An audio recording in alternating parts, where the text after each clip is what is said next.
Hello, I'm Mike DeBose, and I'm with Eastern Shore Toyota in Scion here in Daphne, Alabama. My typical day when I come in, of course I log into my system. I check for what my daily appointments are in that system.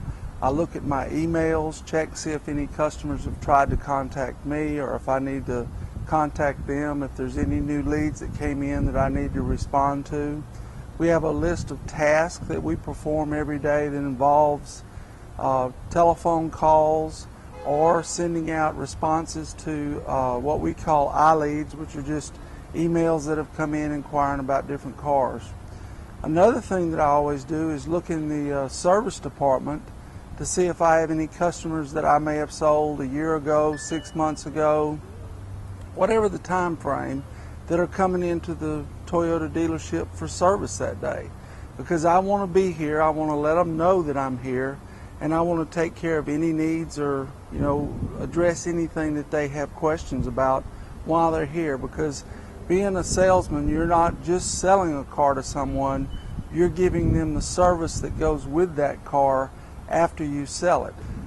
We have a system here called an upboard, and it basically tells you where your place in line is to wait for a customer to come in the door if you don't have an appointment.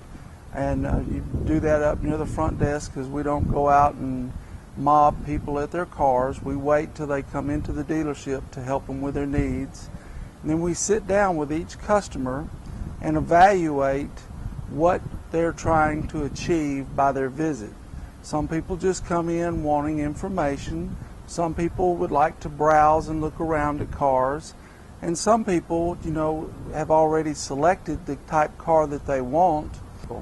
And selecting a vehicle can take a long time if you're not haven't done your evaluation of the customer before you start, because you can wander all over the parking lot, and if the guy's looking for something that's got 3 rows of seats in it, well, we don't need to be looking at Camrys. We need to be looking at vans or Highlanders.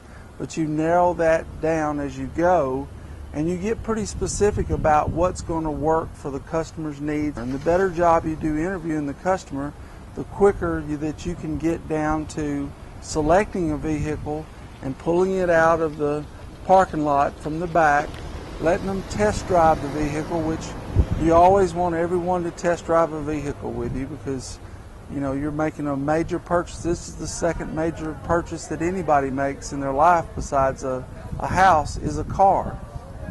So after you've got that done, then you have to get all of your numbers together, which is basically what we're selling our car for, what their car is worth, is there a payoff left on their car. And there's a lot of details that you have to fill in properly, because all of those determine the final number, whether it be just the bottom line or what the guy's monthly payment is going to be.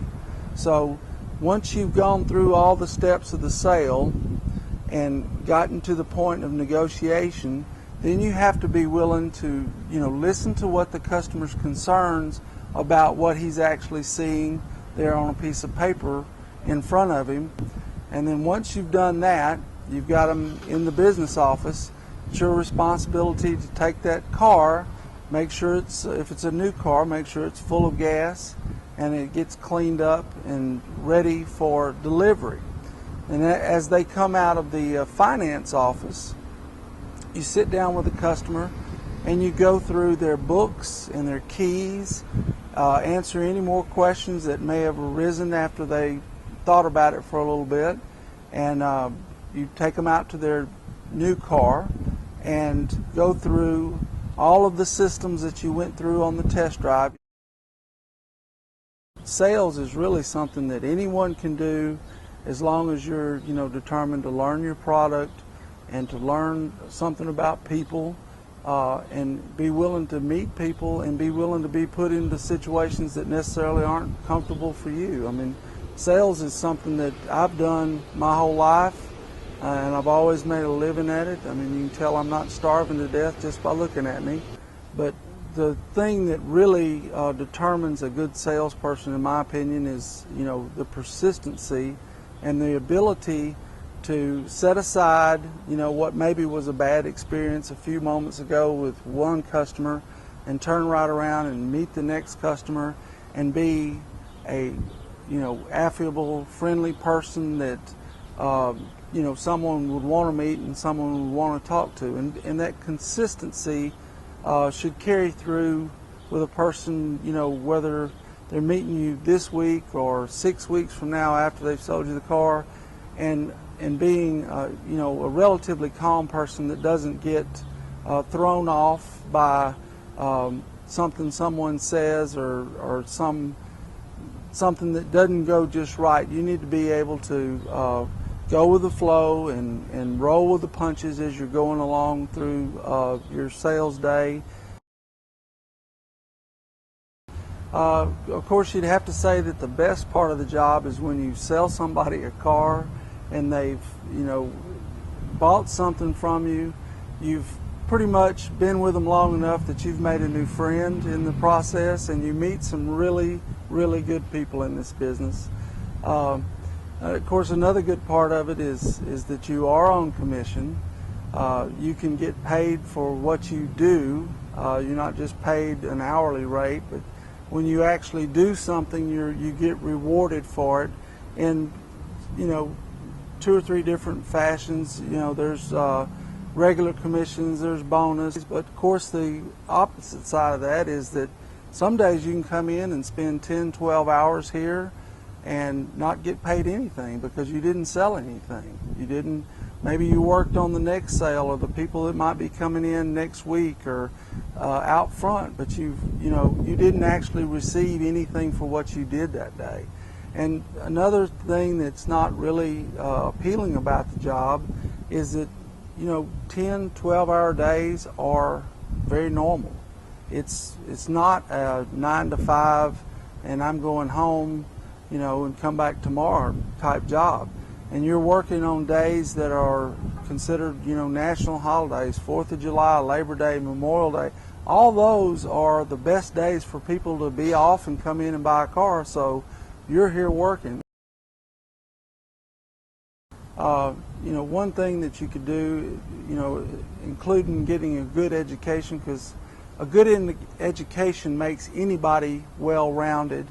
And, by that I mean that you can talk to people from all different social stratas and have something that you can converse with them that you have in common. You know something about what they do, you know something about where they're from, you know something about something that will give you a little bit of a bond with those people as you start to work with them, because you do have to spend a lot of time with them, and you do need common interest and common things that make you more appealing to that customer, that they say, oh well, he knows, he's from here, I'm from here, those sorts of things. Another thing that you would certainly help you do is to learn all that you can about cars, about the automotive industry, about why certain cars are built the way they're built, why certain cars get the gas mileage they get. You don't want to know just about the car that you're selling, but you want to know about your competitor next door. You want to know about why your car is above the other competition that you're selling. And that's one thing I always recommend to people, is when you're selling anything, is sell quality. Sell something that you firmly believe in. If you wouldn't buy that product yourself, or don't want to buy the product yourself, you're not going to do a very good job of selling it to someone else, because you've honestly got to believe in what you're telling people. You've got to believe in the product that you're selling. But that would be my advice to you, is just be an honest person, be an educated person, and really learn what you're selling and in the industry that you're selling in.